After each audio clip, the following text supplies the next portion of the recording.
Napanood niyo na ba 'to? Kasi tinatanong kasi ni BBM dito kung bakit tayo umabot sa ganito. Tanungin mo muna yung sarili mo, Mr. President, kung bakit mo inabolish ang PACC. Diba? Na sana yung ahensya na yun ang mag-iimbestiga ng mga korupsyon sa gobyerno. Di ba? Ngayon nagtataka ka pa kung bakit laganap no, ang korupsyon at ang mga kickbacks. Dahil kasalanan mo yun. Kasalanan mo. Inabolish mo eh. Kasalanan mo kung bakit mas lumala ang sitwasyon. Kasi weak ka. Hindi mo kayang mamuno no, ng matatag sa bansa.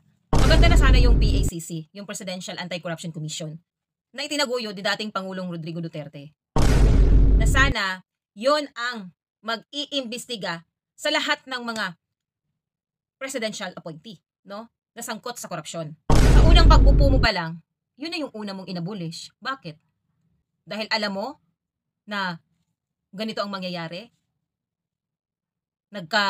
Nagkalituhan na? Gulong-gulo na?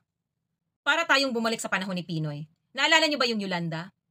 Na grabe ang daming pera nun. Ang daming donations galing sa iba't ibang bansa. Pero tinanong pa nga yun ni Duterte na nasaan yung pera? Bakit ang bagal yung kumilos?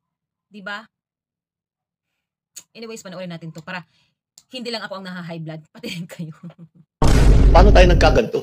How did we get to this terrible point where all of these actuations, ito yung mga kickback, lahat ng mga pinag-uusapan natin, naging institutionalized, naging normal. And that's what we are going to have to investigate and we have to bubuwagin natin yan.